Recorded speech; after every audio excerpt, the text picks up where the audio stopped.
Alaska crab fishing. Ah, what a job. The most dangerous occupation in the world, they say. Well, I've had a few buddies go overboard in the past, and fortunately there had been some capsizings and missing vessels over the years, but I mean, it was dangerous, but might not be the most dangerous occupation in the world, but it paid well and it got me out on the water and the sea where I love to be. And I wouldn't necessarily just solely go after crab. I would, you know, go on halibut vessels and salmon vessels as well, but this particular time of year is really good for snow crab. Go out into the Bering Sea and smorgasbord after smorgasbord after smorgasbord. All of as much crustacean as you can imagine. The Bering Sea was basically the Garden of Eden. So plentiful, so abundant.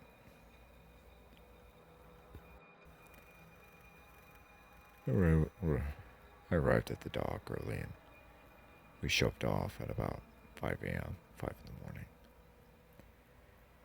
Once we got up into the sea, we started dropping our traps. Dozens of them, hundreds of them, just one after another.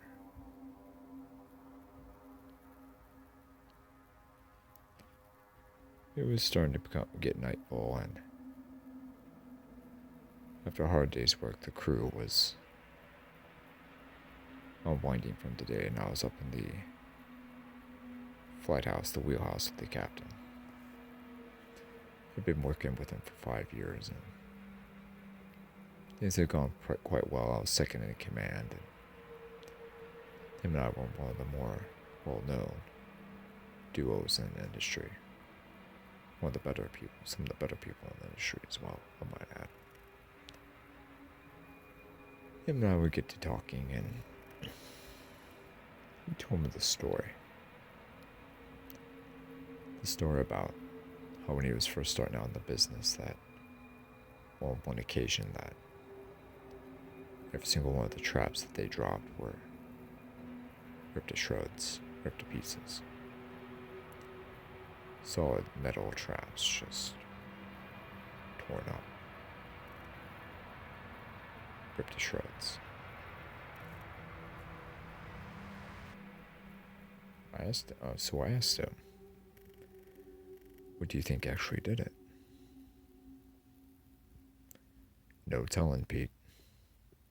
No telling. I'd never heard of something that could completely total a metal crab trap like that and just make off with all the contents. Everything was completely gone. The trap was torn up and there were absolutely no crabs, not as much as a fractured shell. Dave, that's wild. What?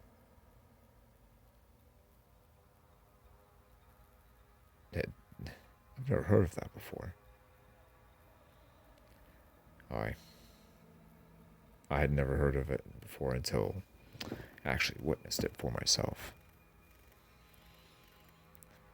What was interesting was that on our sonar, we picked up this big 60-foot thing in the water. We saw a black shadow at the very spot that the thing was, and it never surfaced, and we never got to see what it really was. But if I was a betting man, I would say that that thing might have had something to do with it.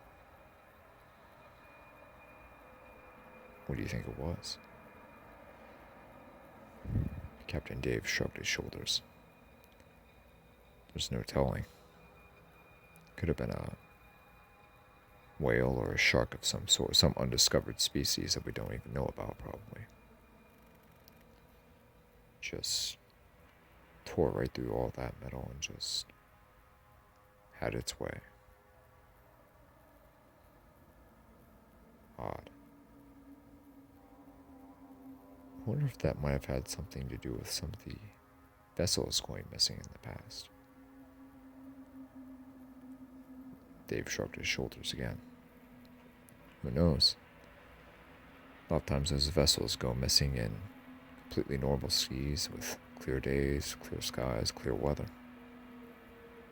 Nobody knows what happened to them.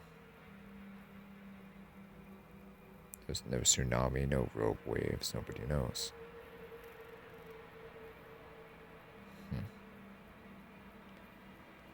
I pondered on the question for a little bit before I said anything else.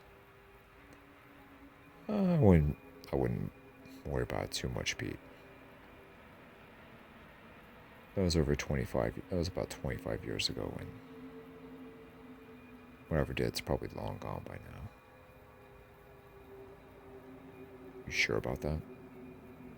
I asked. Some cetaceans, some whale species can live up to 60, 70, 80 years. He nodded his head. Yes, but that doesn't mean they necessarily stick to the same place all the time, every time. It's wintertime, they're liable to go down south at this time of year. That's true, I said. And all those unaccounted vessels that went missing all went missing during the summertime, not the wintertime, the captain added. Well, that's true. How are the men holding up? He asked. Oh, they're holding up good. Tom is as spunky as ever, and Phil, he's just...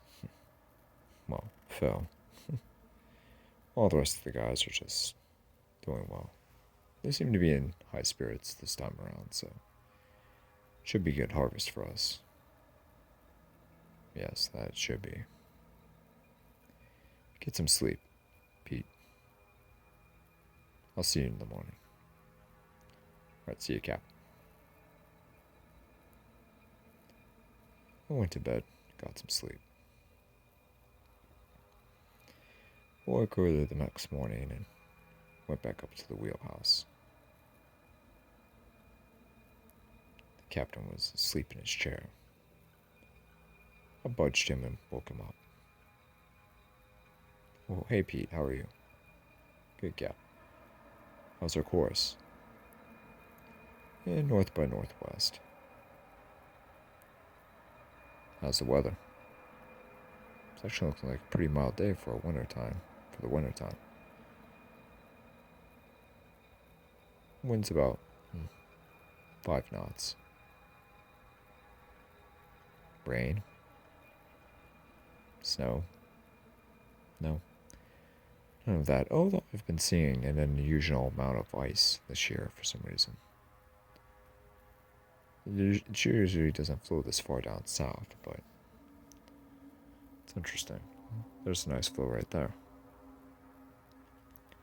Captain Dave pointed through the window.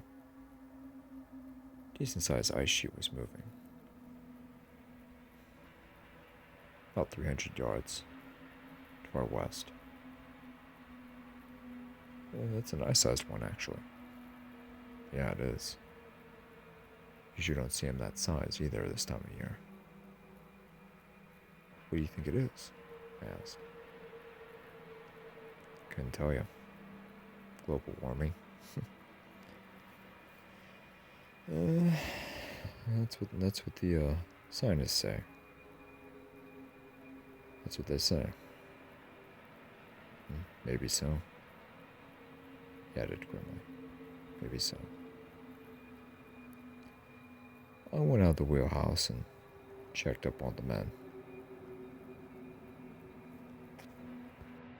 Phil was his usual merry self, and Tom was... Tom. Rob and Ed were working the traps. We turned around and were starting to harvest. Ooh, this is a pretty good one, I said. The boys undid the lid and out spewed snow crab after snow crab. We're in the money, boys, yelled Phil. Payday, baby, said Tom. Ed sat there silently, nodding his head, smiling. We were all joyous. We pulled up to the next trap and got even more crabs in that one. Everyone was in high spirits. Everyone was optimistic about the money that we'd be able to make for this trip. A little bit of snow and ice was starting to gather on both the bow and on some of the ropes, so I took it upon myself to remove some of it, scrape it off. It's definitely winter, I said underneath my breath. Pete! Someone yelled. Pete, come have a look at this. From the bow, I raced down over to the stern where the traps were, and I couldn't believe my eyes. The metal trap was ripped apart, crushed in some areas. Phil looked at the trap blankly, as did Tom and Ed. Everyone was dumbfounded. Everyone didn't know what to make of it. It was just... I'm getting the captain, I yelled. Went up to the wheelhouse and told the captain the situation. So we put the ship in neutral and came down and had a look. I'll be damned, he whispered. The crewman caught the look in his eyes and the look in his face. You seem unsurprised, said Phil. Captain Dave nodded. You've seen something like this before, haven't you? Asked Tom. Yes, I have. 25 years ago. I was on a trip out in the Bering Sea, here in the Bering Sea, and every single one of our traps was torn apart. Just crushed, torn apart. Not a single crab was in them. Every single one? Asked Ed dumbfoundedly. The captain nodded silently. Yes, every single one.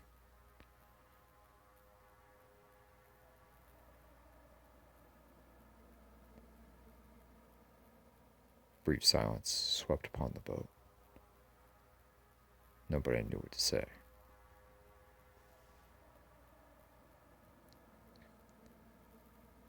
Suddenly, okay, guys, let's get back to work. This is creepy. This is giving me the creeps, guys. Let's get back to it. The captain nodded. Yeah, guys, Pete's right. Let's get back to it. Everyone else agreed, and we started bringing the traps in. To our shock and horror, another one was ripped apart. Then another one. And another one. And another one. After the fourth one that was ripped apart, I went back up to get the captain out of the wheelhouse and told him we had a problem.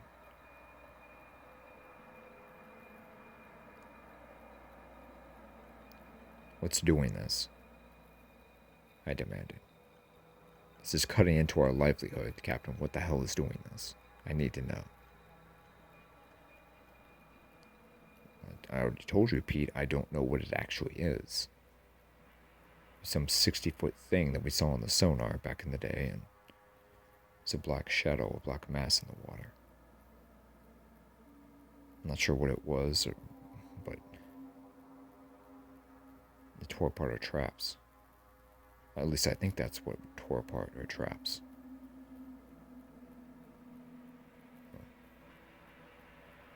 Continued on, but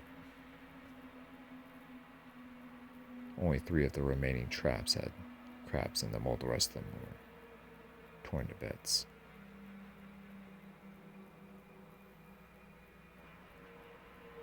Guys, what do you suppose? I mean, I don't know what. Pete, come take a look at this. The captain shouted from the wheelhouse. I went back up to the wheelhouse where the captain was. There I could see, on the sonar, something large. About 100 yards away. About 200 feet down. 60-foot object. Thing. Biological. Swimming. Down below. The hell is that thing? I whispered. Don't know. But it... Uh-oh.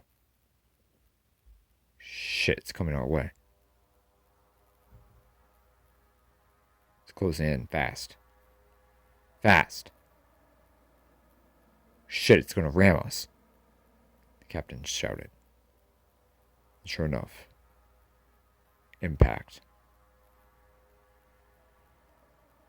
The ship rocked a little on its side and then back again. The men screamed outside. Phil climbed up the stairs and into the wheelhouse. Captain? Pete, what the hell was that? We didn't hit an iceberg or go over something. Something actually hit us. From below. What was it?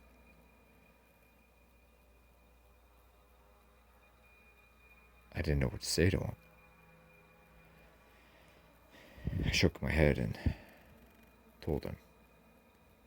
Whatever it was, it's 60 feet and it's really big. It's really fast. It's really strong. I don't know what it is. It was on the sonar and saw it hit, close in a distance. Unlike anything I've ever seen, it must have been going 40 miles an hour, 50 miles an hour.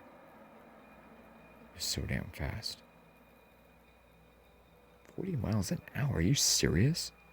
Said Phil. Dead serious. I nodded.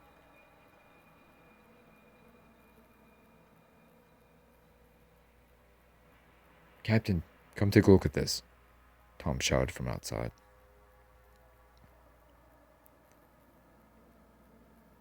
Both the captain and I and Phil went outside. And we can see this terrible looking dorsal fin jutting out from the surface of the water. It's enormous. 10, maybe 12 feet high. Just this black tower of death coming out of the water. The fuck is that thing? I shouted. Captain Dave remained silent. His eyes narrowed.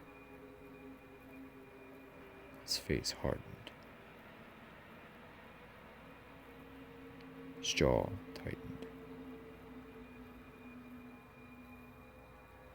It was almost as if he was focused on an opponent.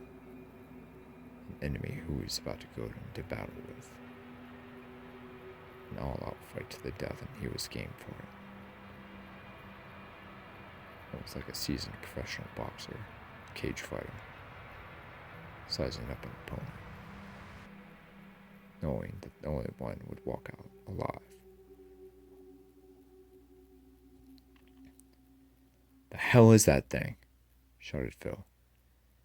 It looks like an orca's dorsal, but it's too damn big. It's so fucking big. My God. The animal rolled, exposing an enormous torso and body, diving down, exposing a solid black tail fin, twice the size of an orca's, and completely black. No white under color, just solid black.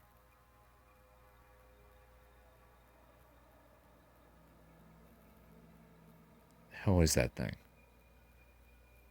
Don't know, guys. Jesus.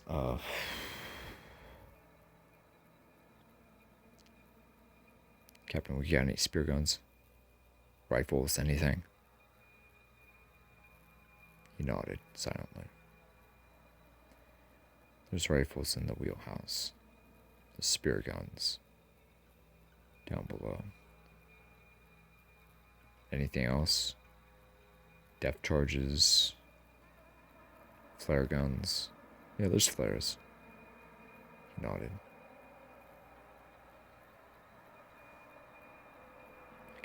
We gathered the weapons. Got the rifles, and Phil and Tom got the spear guns. We were armed to the teeth now. The giant cetacean circling us.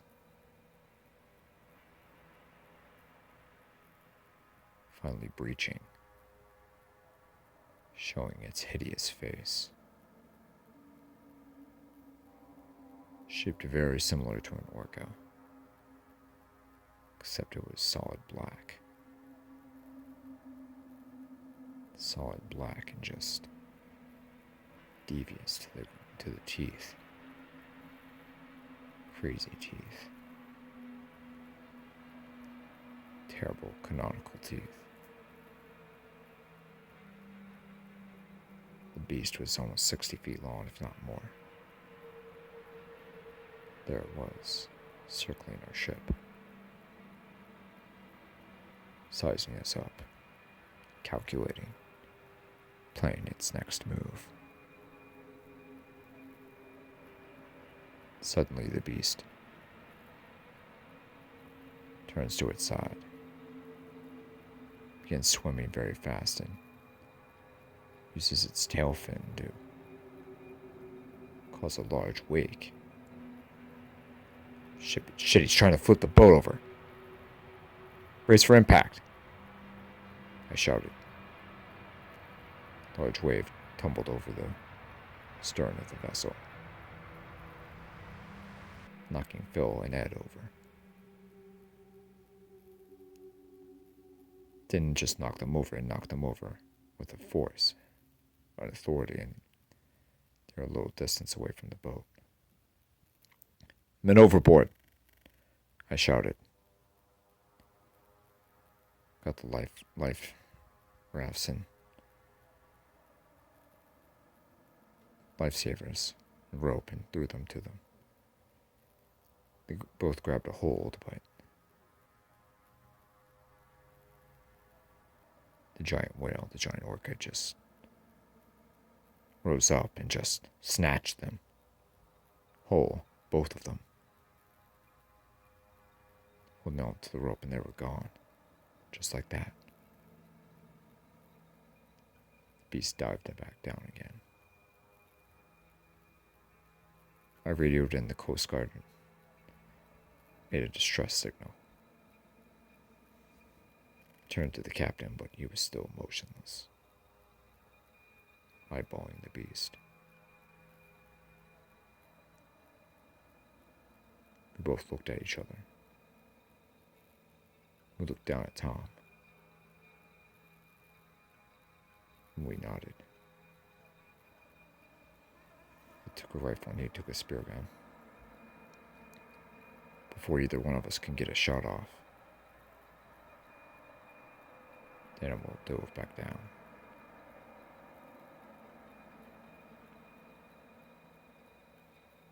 The captain went to his wheelhouse to check the sonar. It's diving really low. Shit, he's coming back up. He's coming back up fast.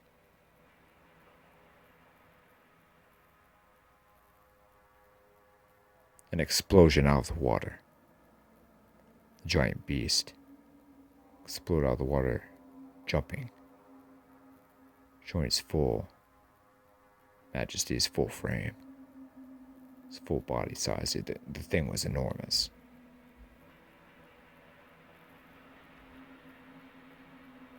The damn thing landed right on the stern of our ship.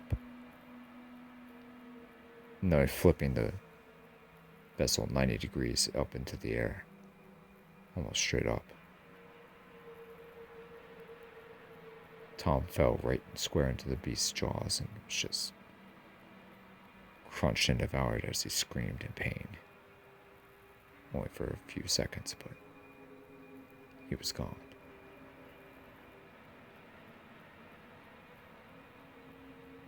As was the other man. He too was swept up and gone.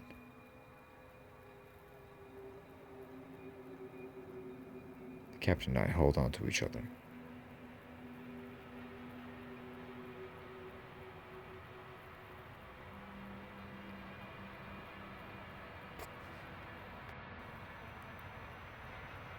But it was no use. We both fell. The captain let off one shot with a spear gun, landing right between the beast's eyes, to the front of the head. The animal raged in pain, leapt toward the captain and grasped him in its jaws, crunching down on him. The animal then would proceed to He didn't consume him, he brought him down over. The vessel began to sink, it just took on too much water.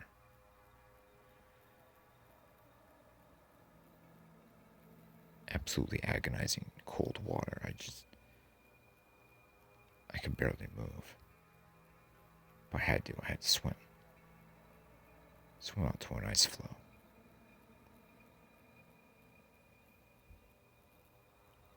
The beast was playing with the captain, flipping him hundreds of feet in the air, like a plaything or a toy, launching him off with its tail fluke, and smashing him over and over again with its tail, grasping him in its jaws and shaking him mercilessly. This continued for about a minute. As the animal was distracted, I managed to make it onto an ice floe. A good-sized ice floe. Pretty heavy one. I made it. I was shaking, coughing, shivering. I couldn't believe the hell I just went through in that water. My body felt like it was under the pressure of 1,000 knives. I couldn't barely move. Then the beast finally ate the captain, consuming him. The distance, I could hear a Coast Guard helicopter coming for me. The beast rolled, revealing its dark, massive dorsal fin.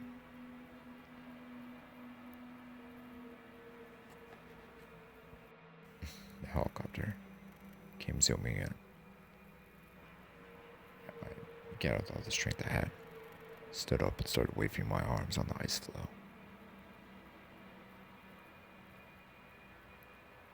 The helicopter began to swing in low. I turned my attention back to the ocean, but couldn't find the giant orca. Once again, the animal exploded through the surface of the ocean.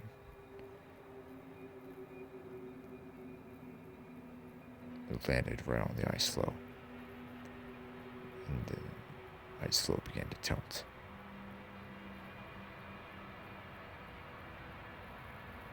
The helicopter swung in. They lowered a ladder for me in. Right as it began to slide down, I managed to grab the ladder. Oh, I made it. I'm safe. The helicopter began to take off. The giant orca reared back and went back into the ocean. The helicopter was starting to get some serious altitude. In one final explosion, the giant orca exploded through the surface of the ocean, opening its mouth wide, making a lunge for me, one last lunge. Its giant teeth and jaws, just several feet away from me, several feet from the ladder.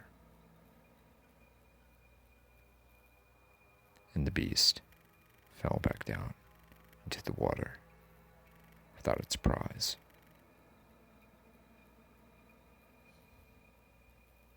I sighed. What little sunlight remained in that day, and looked toward it, closed my eyes, and thank God that I made it out alive.